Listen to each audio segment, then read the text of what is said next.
Bonjour à toutes et à tous, bienvenue dans cette nouvelle vidéo de partage d'XP. Aujourd'hui on va parler de schizophrénie, mais pas au sens médical du terme, au sens artistique. Comme d'habitude, je vais me baser sur mon expérience et je vais vous livrer mon propre ressenti, qui n'est en rien une vérité universelle. Comme bien souvent, je vais me baser principalement sur ce que j'ai pu vivre sur Noob, puisque ça a été mon aventure la plus intense, mais aussi la plus protéiforme. Revenons à la base. À la base, Noob, ça part de Fabien Fournier et d'Anne-Laure Jarnet, deux personnes qui se comportent d'une certaine manière en société et qui étaient destinées à des carrières de juristes. Ensuite, le projet Noob est arrivé. Donc là, on a commencé à faire des choix, on s'est comporté en tant qu'auteur.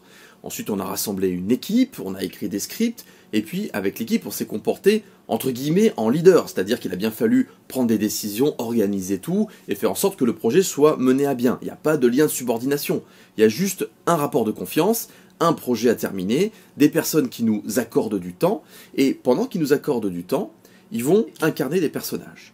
Noob ensuite a eu du succès, et on a été amené à croiser des personnes sur internet, et puis ensuite en vrai dans des salons. Certains d'entre nous ont rencontré les gens en tant qu'auteurs, d'autres en tant qu'interprètes, et c'est là que la schizophrénie opère. Commençons par parler de cette notion de schizophrénie au sein du groupe. Je me souviens qu'il y avait des personnes qui me prédisaient une implosion de mon équipe, c'était inévitable, puisque de facto, je me comportais comme un patron, et que ça ne pouvait pas fonctionner. Donc pourquoi on me disait que je me comporte comme un patron? Parce que dans mon comportement, pas du tout. Mais effectivement, j'écris un script, je demande aux gens qui veut venir tourner, il y a un horaire de rendez-vous, évidemment, il faut tenir cet horaire de rendez-vous, parce que si quelqu'un arrive à 16 h et que finalement on n'a pas pu tourner la scène, c'est tout le monde qui gâche son après-midi. Une fois qu'on est sur place, il faut essayer de faire les choses bien. Il faut qu'on écoute finalement mes indications, puisque c'est moi qui prends la responsabilité de réaliser, qui vais monter, qui vais faire les effets spéciaux. Comme je prends tous les postes, on va dire, techniques, ben, les gens s'en remettent à moi, et donc m'écoutent. Ça n'a pas implosé, donc finalement on a un petit peu déjoué le truc, mais déjà, à ce stade de la vidéo, on me colle une première personnalité. Celle-là, j'en veux pas. C'est celle de patron, j'en veux pas, et surtout pas au stade du tournage bénévole de Noob. Donc il a déjà fallu que je fasse hyper gaffe à mon comportement. Comment faire pour que les gens ne ressentent pas cette notion de lien de subordination, que je ne veux absolument pas sur un tournage bénévole? Ben, déjà, il y a un rapport de confiance. Est-ce que je vais finir le projet? Est-ce que la personne ne gâche pas son temps en venant? Est-ce que la personne va prendre du plaisir quand il vient? L'autre point, et là où je fais hyper attention, c'est que je fais toujours gaffe à ce que les gens se sentent libres de venir. Mon staff, évidemment, c'est pas les portes ouvertes, Noob, mais les gens qui font partie du staff, il faut qu'ils se sentent libres de venir ou pas. Soit ils veulent lever le pied, ils tournent moins pendant un mois, 1 an, 2 ans, 3 ans, peu importe, et le jour où ils ont envie, ils reviennent, c'est moi qui m'adapte. Soit ils me disent, bah là j'ai plus envie de jouer dans Noob, et là on a toujours ce petit accord qui consiste à dire, est-ce que tu peux m'accorder un dernier tournage pour que je puisse au moins finir proprement ton intrigue? C'est juste par respect pour le projet. Ça me fait penser à une anecdote que j'ai lue tout à l'heure en fait de Star Wars film 2, puisque Han Solo, bah, forcément à un moment donné quand il se fait congeler, son intrigue est en suspens. Pourquoi? Parce que George Lucas n'avait signé que 2 films avec Harrison Ford. Et à côté de ça, il y avait le gros succès de Indiana Jones, et il savait pas si du coup il allait revenir pour le 3e film Star Wars. Donc du coup, il a mis son intrigue en suspens comme ça. Finalement, il est revenu, il a décongelé, l'aventure continue. Mais voilà, c'est le même principe. Si jamais un acteur n'a plus le temps, n'a plus envie pour quoi que ce soit, je fais gaffe à ce que son intrigue puisse partir vers d'autres cieux. L'avantage, c'est que j'ai le transmédia, donc quelqu'un qui ne peut plus tourner dans la web-série peut tout à fait voir la suite de l'aventure de son personnage. Là, on devine une future personnalité que je vais évoquer après. Dans l'univers transmédia, en roman, en BD, en light novel, etc., la suite de l'aventure de son personnage peut continuer. Mais en tout cas, dans la web-série, personne n'est obligé à rien. Après, effectivement, mais ça, c'est plus l'ensemble du groupe qui va donner cette impulsion, quitte à venir, quitte à bloquer du temps, autant essayer de faire les choses bien. Voilà, moi je suis pas là à faire mon tyran, sinon l'équipe n'aurait jamais tenu. Il y a des fortes personnalités dans le groupe, si je m'étais amusé à faire mon tyran, ça serait pas passé. Après, un patron n'est pas forcément un tyran, c'est pas ce que je dis. Mais je fais hyper attention à pas avoir le côté péjoratif de cette image de patron qu'on peut avoir en France. Ça, faut faire hyper gaffe. Et puisqu'on parle de cette personnalité de patron, je suis aussi le gérant d'Olydri SARL. Et là, j'ai pas le choix. C'est comme ça, c'est factuel. Je suis le patron de certains employés que je paye tous les mois. Il y a aussi des associés, mais voilà, là je suis dans une autre logique. Mais j'aime toujours pas la notion de lien de subordination.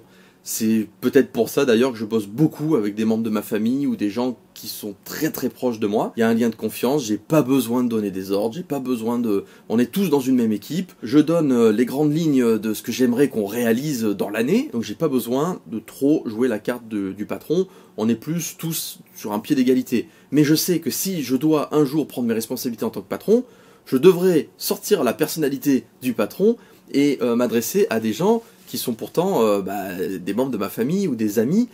Et c'est compliqué une fois que tu lèves la casquette de patron et de faire « ce soir, c'est soirée, juste on va au cinéma entre potes ».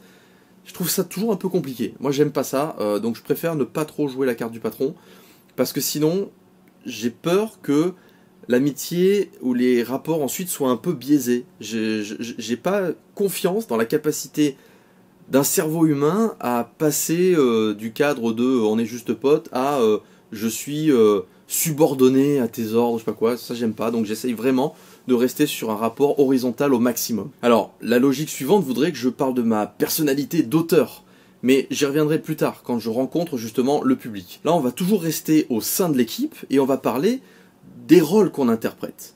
Du fait que, avec les copains, évidemment, quand il y a le script, on va jouer un rôle. Et puis souvent, on s'appelle aussi par des pseudos. C'est rare qu'on s'appelle par nos prénoms au sein de l'équipe. Et pourtant, on sait exactement qui est chacun d'entre nous. Donc c'est vrai que là aussi, cette notion de schizophrénie artistique, elle est là. Elle est au sein du groupe et on vit très bien avec. Donc on sait très bien que quand on se voit un soir, le temps d'un restaurant, on va parler de ce qu'on aime, de nos passions, des derniers films qu'on a vus. On va parler de peut-être nos problèmes au boulot. Enfin voilà, tout un tas de trucs. Là, on sait qu'on est 100% nous-mêmes. Sur un tournage, on est 100% nous-mêmes, mais de temps en temps, on va incarner le personnage. On va être un peu concentré aussi de temps en temps pour pas trop s'éloigner du personnage.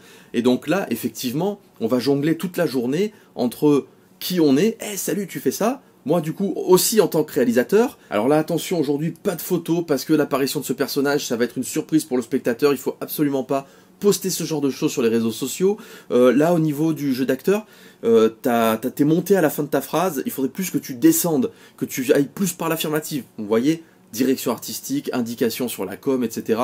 Je suis un petit peu au four et au moulin, et puis ensuite je fais un plan, alors là mets-toi plus à droite, ok, alors attends, les épaules plus vers moi, ok.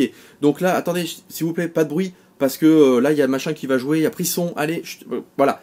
Ça, c'est... Oui, c'est Fabien Fournier qui parle, puisque ça reste moi qui suis en train de pratiquer une activité.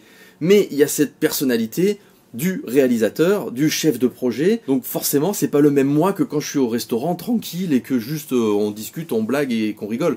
Là, il y a aussi une sorte d'énergie qui est apportée, qui fait que ça a un impact sur le comportement des autres, et les autres vont justement jouer la comédie.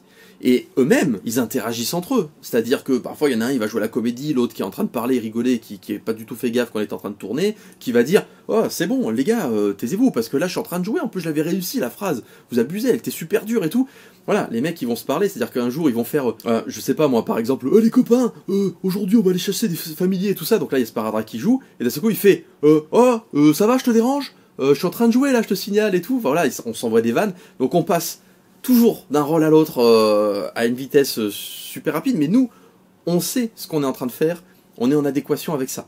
C'est rigolo quand parfois il y a des spectateurs qui viennent, que ce soit des contributeurs qui viennent tourner avec nous, ou tout simplement de temps en temps, quelqu'un qui vient amener un pote qui connaît un peu Noob et qui finalement vient assister au tournage, et qui nous voit passer d'une personnalité à l'autre à une vitesse super rapide, c'est rigolo. Donc c'est vrai que là, il n'y a pas trop de problèmes, finalement, on sait tous qui on est parce qu'on est tous, on se connaît tous personnellement, et quand on joue le rôle, on sait pourquoi on est là, donc finalement il n'y a pas trop de difficultés avec cette forme de schizophrénie artistique. Donc là on en est déjà à 3 comportements sur les tournages. Il y a qui on est en vrai, quand je mets ma casquette de réalisateur, de chef de projet, et quand on joue la comédie et qu'on incarne, qu'on donne vie à nos personnages. Et là j'en viens à un point assez singulier. Que se passe-t-il, que se passerait-il si jamais je venais à être en conflit avec une personne qui a joué dans Noob et dont le rôle est toujours présent à l'écran, parce qu'à un certain moment donné, ce sont des personnes qui ont joué dans Noob. Est-ce que, oui ou non, j'aurais envie de zapper ces épisodes, je pourrais plus voir leur tronche, voilà.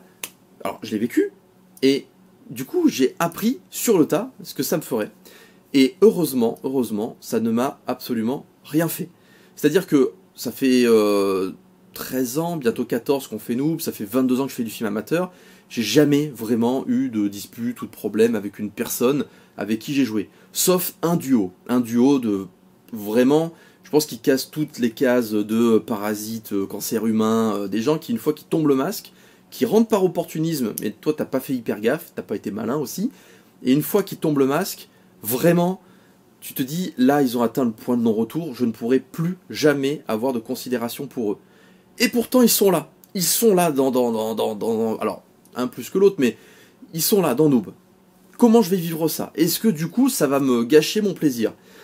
Et en fait, souvent je parle des intégrales de Twitch, parce que sur Twitch je mets des intégrales une fois par mois, je rediffuse tout ce qui a été fait dans Noob, et donc je revois les vieilles saisons assez régulièrement, puisque je chatte en même temps sur le live, et donc je revois la tronche de ces personnes-là. Eh ben je les vois pas en fait, je vois les personnages. Parce que vraiment, vous imaginez pas à quel point nos personnages sont différents de ce qu'on est. À quel point ces personnages-là sont distincts en fait de nos personnalités. Évidemment, on y met de nous dedans. On n'est pas des acteurs professionnels, donc il y a une certaine sincérité dans notre manière de jouer. Mais il n'empêche que, je sais pas, je prends l'exemple de Couette.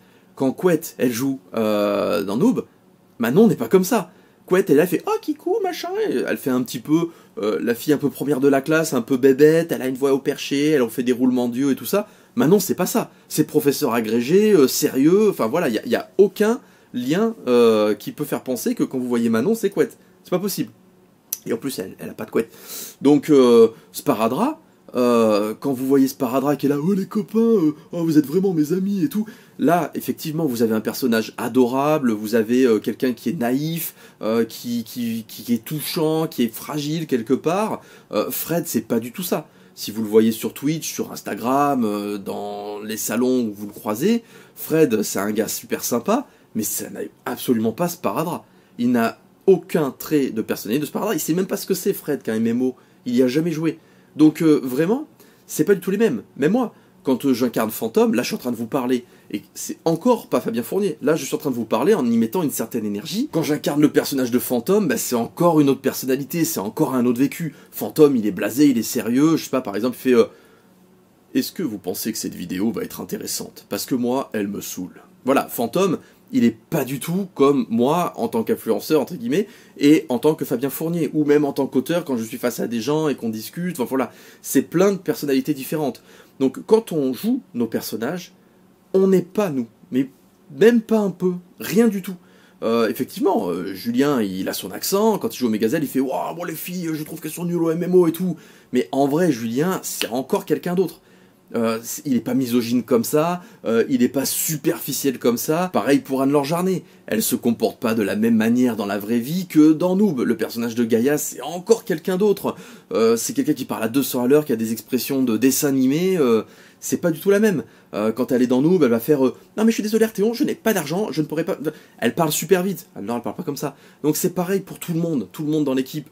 On incarne des personnages, donc effectivement on leur prête nos traits, on a nos accents de temps en temps, nos tics de langage, mais il n'empêche qu'on suit un script, on incarne des personnages qui sont travaillés, avec un vécu, avec des affinités avec certains autres personnages de la série Noob, qui ne sont pas forcément les mêmes que les affinités des interprètes entre eux, enfin on incarne d'autres personnages. Donc ça j'ai découvert que c'était un côté hyper positif de cette fameuse schizophrénie artistique. Si une personne vient à vriller complètement, à se comporter hyper cradement d'un point de vue moral, mais du coup, son personnage n'est pas atteint. En tout cas, pour moi, son personnage n'est pas atteint. J'ai toujours autant de sympathie pour son personnage, autant de sympathie pour le vécu à l'instant T.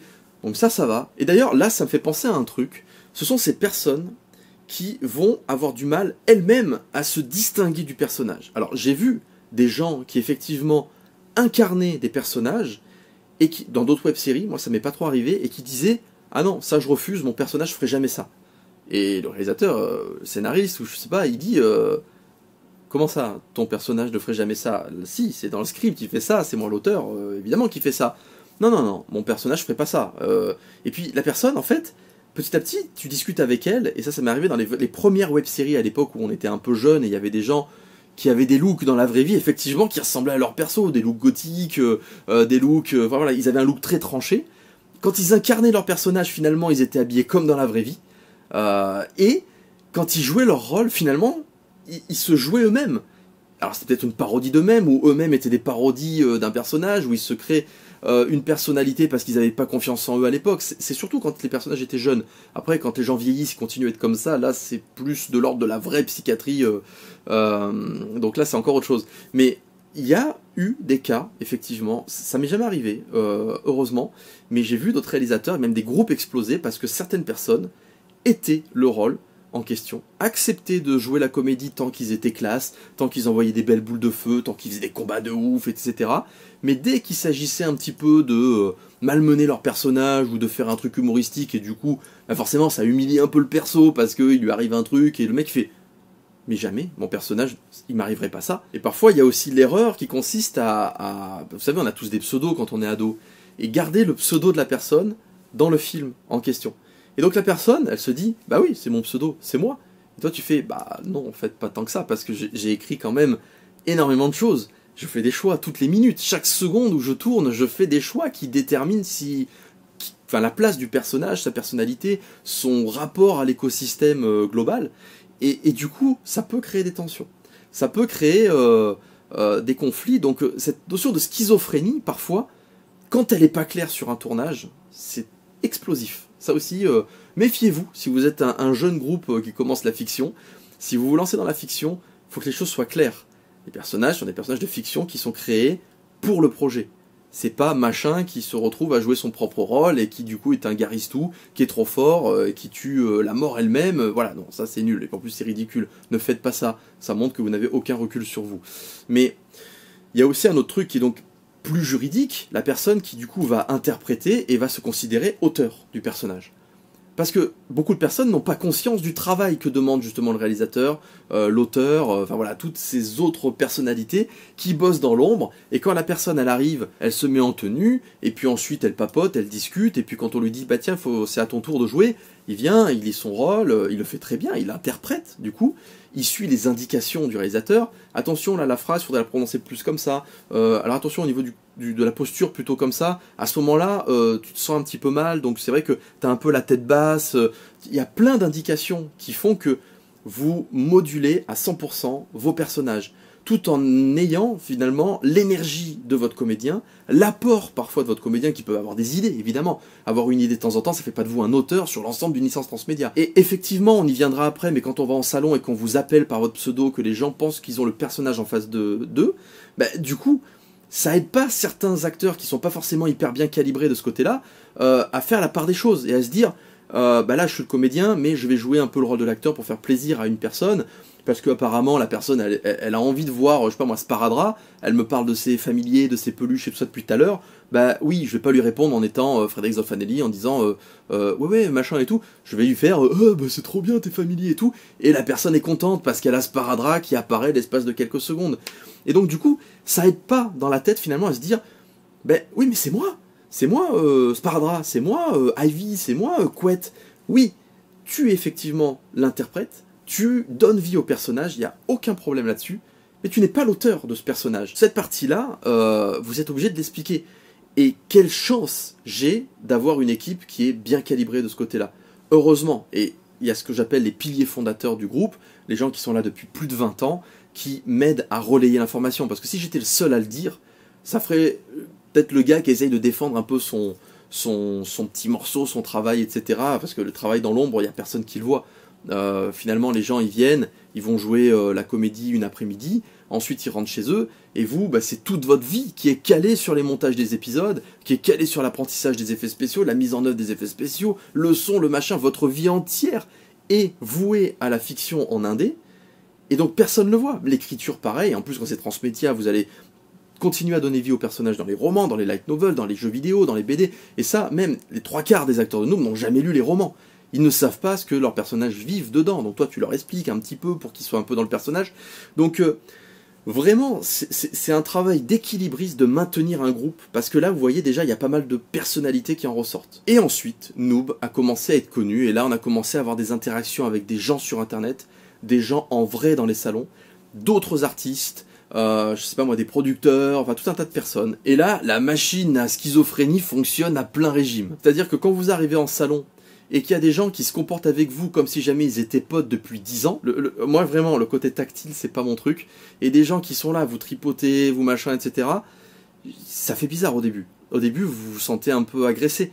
Moi, je touche pas plus que ça les gens. Serrer la main, le punch, il n'y a pas de problème, enfin punch, point contre point. Hein. À l'époque, faire la bise depuis le Covid, je suis plus très bise, mais le punch, ça va. Il y a plein de choses, voilà, j'aime les contacts, oui, les discussions amicales, oui, les regards, etc. Ça, il n'y a pas de problème. Mais le coup de je te serre dans les bras, je te mets la main sur l'épaule, je te tape le dos, ça, j'aime pas du tout. Et donc, quand vous avez certaines personnes qui le font parce qu'ils sont, eux, très tactiles, au début, ça vous fait bizarre. En plus, vous les connaissez pas. Et puis, il parle à qui, finalement? Parce que Fabien Fournier, il le connaît pas. On est d'accord. Le vrai Fabien Fournier, celui qui aurait dû faire une carrière de juriste, il connaît pas cette personne. Mais alors, il connaît qui? Il parle à qui? À Fantôme? Est-ce qu'il faut que je fasse Fantôme? Qu'est-ce que tu fais? Pourquoi me tripotes-tu, monsieur? Ou alors, est-ce qu'il faut que je fasse Fabien Fournier, l'auteur? Oui, bah écoute, je suis ravi que tu connaisses mon œuvre, j'espère que tu as passé un bon moment, c'est sympa et tout ça.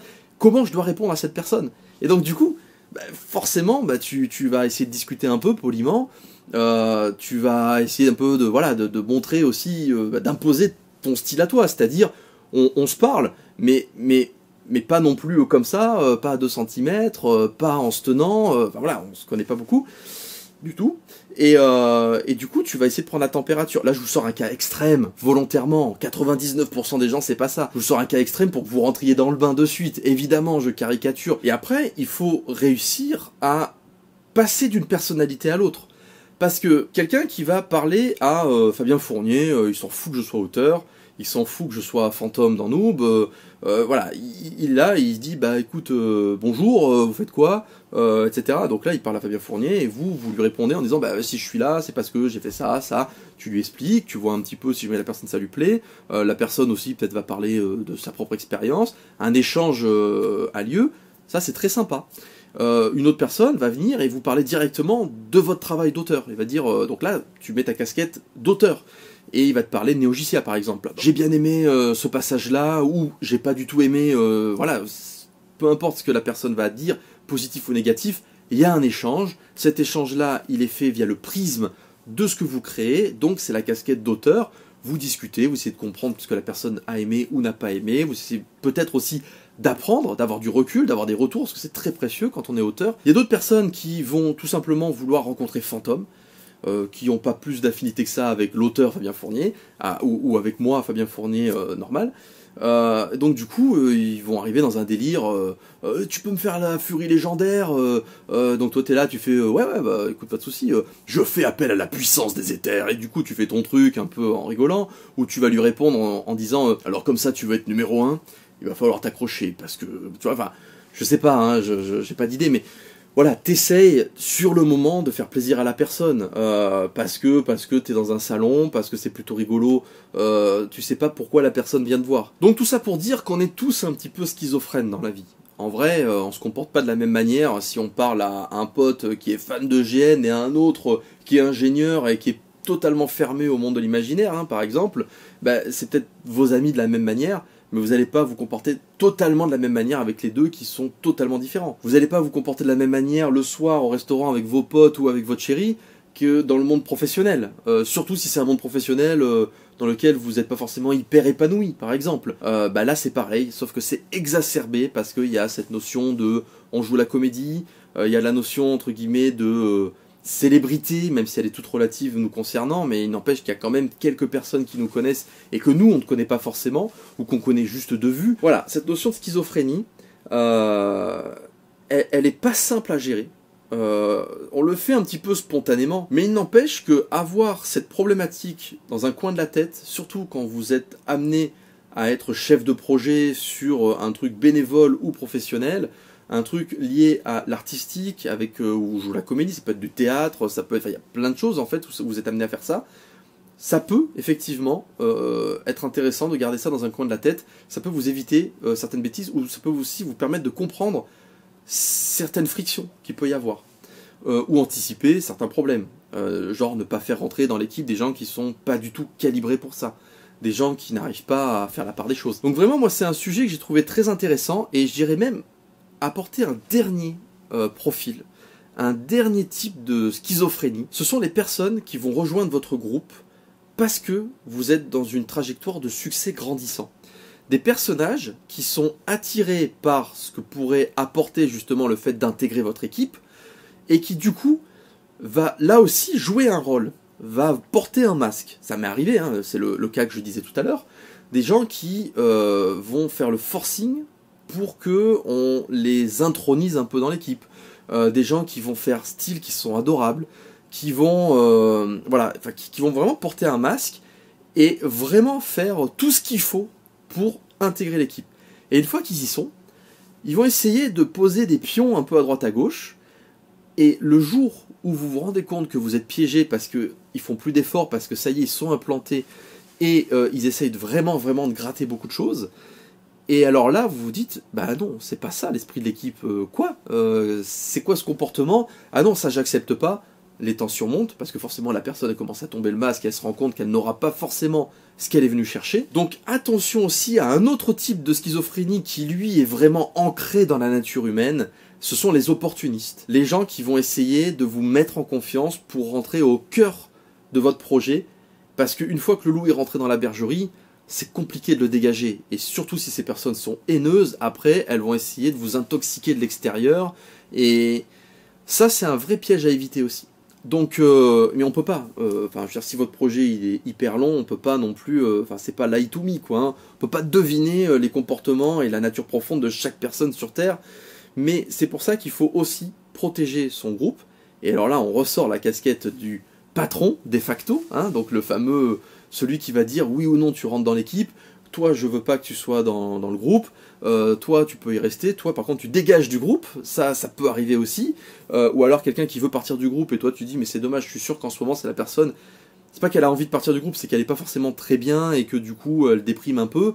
Il faut réussir aussi, mais ça c'est presque un autre sujet, à détecter la personne qui veut vraiment partir, la personne qui est juste dans une mauvaise passe, qui déprime un peu et qui a tendance un petit peu à rejeter tout ce qu'il y a autour de lui, mais qui en fait a toujours envie de jouer, c'est juste que, voilà, la personne qui déprime simplement, qui dit non mais je vais arrêter, c'est bon, j'en ai marre, et voilà, ou la personne qui est juste de mauvaise humeur, et qui du coup vous dites, voilà, c'est quoi ce comportement? Donc faut faire hyper attention à pas être trop directif, à prendre un pas de recul, à ne pas juger trop hâtivement, voilà, ça c'est hyper complexe quand on y réfléchit, et c'est vrai que on en revient à une vieille vidéo que j'ai fait, mais la notion de charge mentale, c'est vrai qu'à la place qui est celle de chef de projet, et qui est celle d'auteur, celle d'interprète, celle aussi de vrai patron dans le monde professionnel, etc., c'est vrai qu'il y a un côté épuisant moralement, parce qu'il faut être capable de tout anticiper, de tout bien doser, d'avoir le comportement adéquat, de pas se louper, sinon on en paye les conséquences, donc les fameux loups qu'on fait rentrer dans la bergerie dans un moment de faiblesse, et puis ensuite les personnes qui vont essayer de se venger de vous parce qu'ils n'ont pas eu ce qu'ils voulaient, faire gaffe, voilà, pas tomber sur des psychopathes, donc c'est très compliqué, et il n'y a pas de réponse, il y a juste des témoignages qu'on peut apporter comme celui-ci, et chacun, par rapport à son vécu, va essayer de piocher des choses que j'ai pu rencontrer et que je vous ai évoquées dans cette vidéo, et éventuellement, je l'espère, en tout cas c'est l'objectif, éviter certains problèmes que nous on a pu rencontrer. Voilà ce que je pouvais vous dire sur ce thème, et je vous dis à très bientôt pour d'autres partages d'XP. Allez, bye bye.